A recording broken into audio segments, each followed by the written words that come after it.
Right now, does it feel like you've got momentum against Barney Frank? We just had to close the door because the volunteers are making so much noise. How many people got in here on a Tuesday afternoon? I mean, this is great.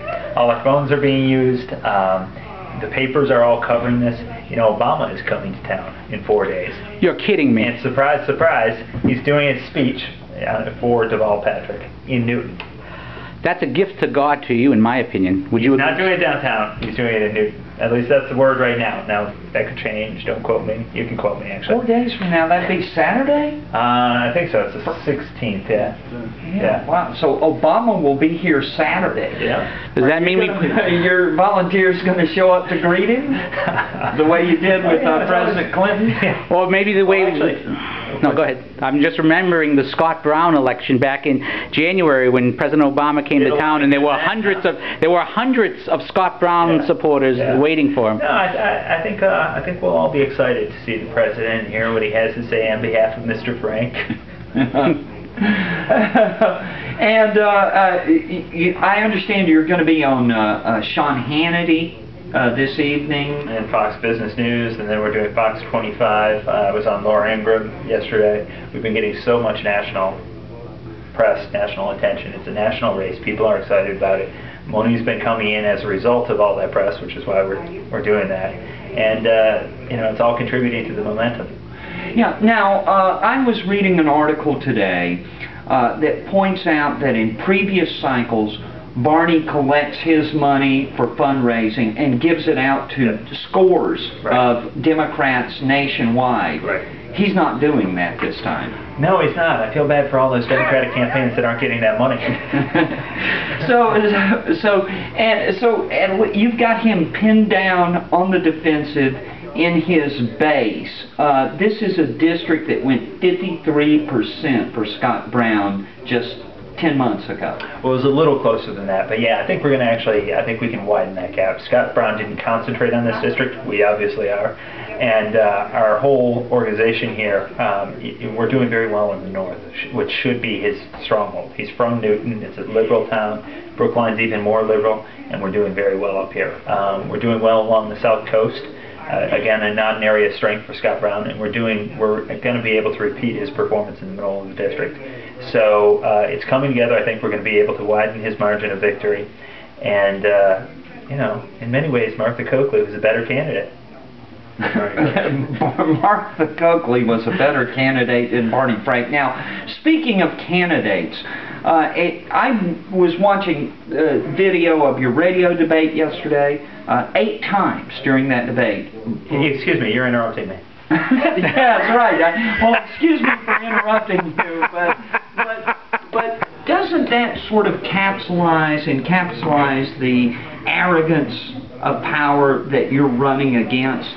Yeah, I mean, I think what I think it is he doesn't think that I have the right. You know, he's a congressman. Why should he let other people, you know, don't talk. I'm talking. I'm the congressman. You're here to listen to me. That's the way he's approached his constituents. That's the way he's approaching this race, and that's the way he was approaching me yesterday. We'll see. We'll let the people decide. I don't think that that's a popular approach.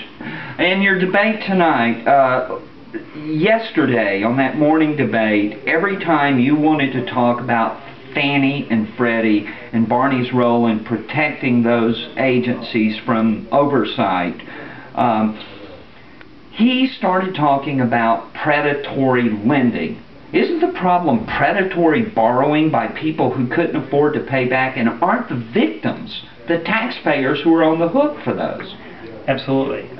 Why did predatory lending start in the mortgage market? Because we got into subprime. Barney Frank and others pushed us into subprime, into lending money to people who couldn't afford their homes. That's what I call predatory lending, right? Somebody's getting a loan who doesn't deserve one, probably at a higher rate. You know, Barney Frank doesn't exactly have clean hands when it comes to this stuff. So it's surprising to me that he would take the conversation that way. He likes to pretend that he was advocating for rental housing the whole time. I can't find that in the record. What I can find are numerous examples of him saying, let's roll the dice in favor of home ownership. I see nothing wrong with the housing market. This isn't like the tech bubble. These are sound investments. Let's come up with more innovative loan products. I mean, it goes on and on and on. And he's now come out and apologized for 2003. Unfortunately, he hasn't apologized for 2004, 2005, 2006, or 2007. I'm waiting for those apologies. All right then. Your volunteers, we were down in your office in Norton. Oh, were you? Yeah, Good. and we ran into a volunteer named Debbie, Okay. who said that she saw the way that he talked to his constituents in a town hall meeting, and it turned her stomach. Do you think that this goes beyond right and left, Republican and Democrat, to the people are fed up with leaders who won't listen? Absolutely. I mean, I say that a lot, actually. This year isn't about Democrats, Republicans, or independents. It's about Americans who are tired of the way their government is running, tired of the leadership in Washington, and want a change. I have had numerous Democrats come up to me and say, hey, you know, I voted for Barney Frank a bunch of times. I kind of agree with him. But 30 years is too long for anybody, no matter what you think of it. And then I've heard people say, you know, he wasn't that bad when he started, but he's turned into a grumpy old man and he needs to go. And then you have all sorts of independents who, they're concerned about the economy, they're concerned about spending, they're concerned about, you know, these massive government programs. Maybe their preference isn't Republican, but their preference is something new. So that's what this year is about. And how soon are you going to have Ace of Spades a robot built? Because he really wants you to build him a robot. You know, I'm probably not going to get around to that till after the 2nd. So, okay. so we'll see. So it's important that you win this election, so that it's important that he continues supporting me and helping me till November 2nd, so that he can get his robot. Okay. Thank you very much. And I'd like to throw in one final question. Canvassers for other candidates have reported to me that when they go door to door for the various candidates, once people hear that they're canvassing for a Republican, there are suddenly smiles. Have your canvassers been reporting things similar? Yeah, we're certainly getting a very positive response this year, more positive than you would expect. What really lights people up in our particular case is saying you're running against Barney Frank. They don't care if you're Green Party, Libertarian, you know, they're just happy to hear that there's a viable alternative to Barney Frank. When they find out more about the race, when they find out more about me, when they find out more about what we stand for, then they're really on board. But the instantaneous, you know, I've heard so many times, I'll vote for anybody who's running against Barney Frank.